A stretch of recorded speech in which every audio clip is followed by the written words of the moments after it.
Big boss హౌస్‌కి army Pawan Kalyan ఎందుకొచ్చాడో నాకైతే అర్థం కావట్లేదు. ఉదయం నుంచి సాయంత్రం దాకా అమ్మాయిలతోనే ఉంటున్నాడు. అబ్బాయితో మాట్లాడడం కాగా నేనెప్పుడు చూడలే. లైవ్ చూస్తుంటే ఇదే సోది. ఈరోజు ఆ తనూజ కూడా పాపం బంగారం లాంటి పిల్ల తనూజ. ఆ పిల్లని కూడా చెడగొట్టేసేటట్టున్నాయి బ్యాచ్ అంతా. రీతు కానీ ఉదయం కూడా ఏం సంభాషణ అంటే నీకెవరు క్రష్, నీకెవరు ఇష్టము, నీకెవరు సాఫ్ట్నెస్, నీకెవరంటే ఇష్టము, ఎవరితో ట్రాక్, ఇదే గోల తప్పితే ఇంకేమీ లేదు. తెల్లారి ఇదే పంచాయతీ అయిపోయింది వీళ్ళకొచ్చేసి.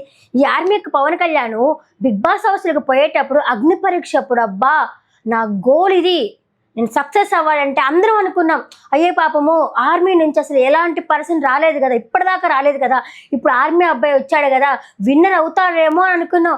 ఇప్పుడు అక్కడికి వెళ్ళి చేసేదే ఉందా, యుద్ధం ఏమైనా 6 గంటలకు ఆపేస్తాడేమో. నేను తెల్లారి ఇదే పని అయిపోయింది ఇతనికి. నాయనా పవన్ కళ్యాణ్, నువ్వు బిగ్ బాస్ హౌస్కి ఎందుకు వచ్చినావు? ఎవరైనా ఏడిస్తే చాలు పోయి వాళ్ళు ఇంకా అడగబడలేదు, హగ్గు చేసేసుకొని ఈ హగ్గు మేము చూడలేకపోతున్నానైనా. నువ్వేమైనా 16 ఏళ్ళు 17 ఏళ్ళ బాలకుమారుడివా? 29 ఇయర్స్ ఉన్నాయి కదా, ఈ హగ్గులు ఎప్పుడు బయట చూసుకోవచ్చు కదా.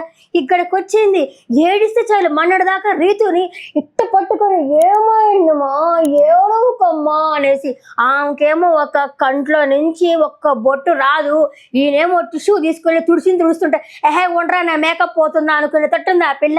తుడుస్తూ ఉంటాడు. ఆ బిగ్ బాస్ ఏమో ఆ కళ్ళలో పెడతాడు కెమెరా తీసుకెళ్ళి. ఎవరైనా గజని పంపించండి, ఆమెకి తుడుచుకుంటుంది, ఏడుస్తుంది. అస్సలు ఏడిపే రాకపోయినా కూడా ఈయన పోతాడు. నిన్న నామినేషన్ తర్వాత శ్రీజ ఏడుస్తూ ఉంటే పోయి నలిపేస్తున్నాడు ఆ పిల్లని.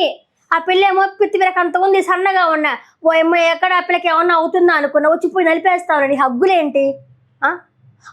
హగ్గు చేసుకోవడం తప్పు అని నేను అనట్లేదు. హగ్గులో కూడా రకాలు ఉంటాయి. వీడికి హగ్గు వచ్చేసి కామంతో రగిలిపోతున్న హగ్గు అనిపిస్తూ ఉంది నాకు. ఈ పద్ధతి మార్చుకుంటే బెటర్ అనిపిస్తుంది. మేమేదో అమ్మా ఆర్మీ పర్సన్ ఎవరు అసలు బిగ్ బాస్ హౌస్కే రాలేదు, ఇప్పుడు వచ్చాడు కప్పు గెలుచుకొని పోతాడు అనుకుంటే పులిహోర కలుపుకోవడానికి హగ్గు కోసమే వచ్చినట్టుంది బిగ్ బాస్ హౌస్కి.